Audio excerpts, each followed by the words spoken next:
Hello everyone and welcome to the Verdant Mint. My name is Rob.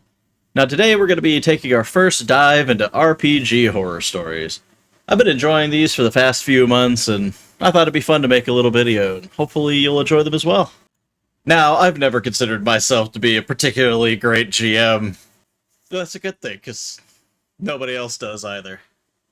But one thing I know is that communication is important and that, expectations at my table are pretty lax. You can kind of do whatever you want, and that definitely never comes back to bite me in the ass later, but I just want my players to have fun, and, if they want to bend the story a little bit, they certainly can, and, if we want to make up some random things on the fly, as long as it's not game-breaking, I don't mind. But, today, of course, we're going to see what happens, I guess, when a GM doesn't have things go exactly how they planned.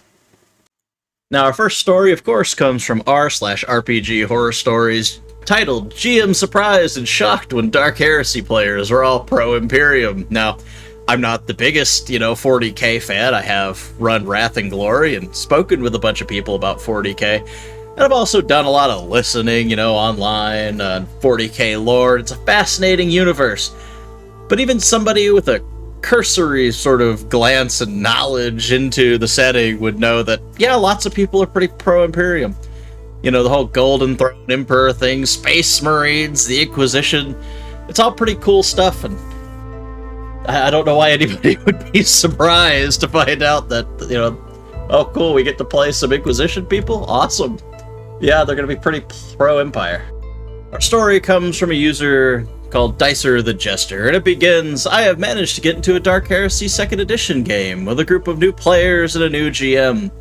We set up a Discord server and work on our characters, a ragtag bunch of misfits from all the different kinds of worlds that are unified in their quest to burn the filthy Xeno and all Xeno lovers. Or so we thought that was the plan, because that's how the GM described the game. We all make our characters, the details are unimportant, other than we are 100% loyal to the Imperium. Kind of requirement if you want to work for an Inquisitor, and from what I've seen from the adventure path, that seems like a pretty reasonable request, and that kind of, sets up a tone for how a campaign is going to run. You're probably not going to be the most merciful people to Xenos and, their Xenos-loving friends, as it were. But let's continue. The GM promised a long campaign, so we got hyped and worked on our backstories. We send them to a GM, and soon enough we are on our first assignment. We are to infiltrate a mansion of nobles that had a reputation of living saints who claimed they used their ordained, holy bloodline's blessing to heal the disabled, sick, and even mutated. Yeah, it sounds like some heresy to me.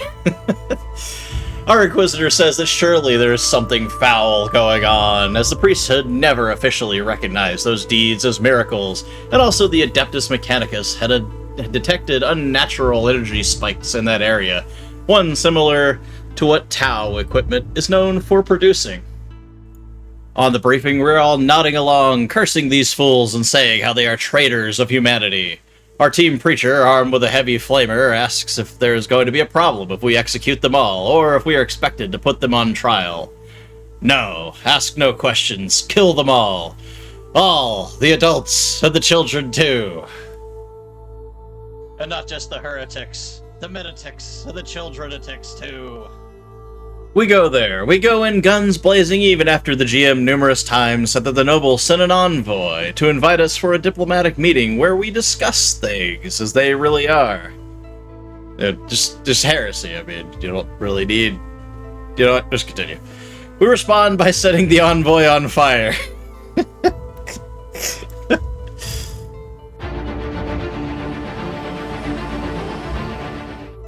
Alright, sorry about that. We then burst in and shoot all and every one of the nobles and servants, all of whom are non-combatants, and just spend their turns begging for mercy. Classic, we say, as we continue a sanctioned mass murder. Then we go to the basement and see a Tau standing behind the techno-heresy machine. Wait, please, let's talk. The Imperium is lying to you. Ah yes, the classic The Imperium is lying to you. The Tau certainly would never lie to you. No, they're they're the most honest ones out there in 40k. They definitely don't have a bunch of skeletons in their closet. We didn't wait. One rocket launcher later, Tau is a splatter of gore. We also destroyed the accursed techno Heresy. Then we set the mansion on fire, as one does. As we exit the burning mansion, we are met by a crowd of sick and slightly mutated peasants that protest and call us monsters, saying we've doomed them all. We tell them we are the will of the Emperor. The crowd goes on to say how much the Imperium sucks. They are alright, and we as players agree the Imperium sucks. I don't know what you're talking about. The Imperium's never done anything wrong in its entire existence. Sounds like some heresy. But our characters didn't. We answer with flame and bullets and chain blades. We report to Inquisitor. GM ends the game, says we ruined everything by being Imperium glazers and not betraying the Inquisition. He says the entire campaign was supposed to be us siding with the Tau and liberating the world after we realize how wicked the Inquisition is. Jesus Christ.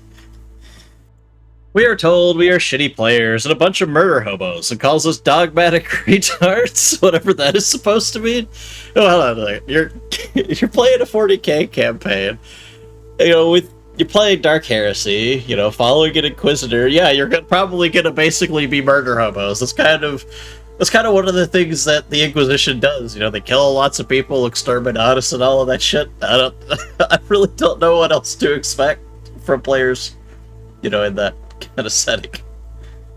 Not sure why, out of all systems to try this kind of thing, he chose one where all players are expected to be above average in loyalty, or why he never made it clear what his intent was.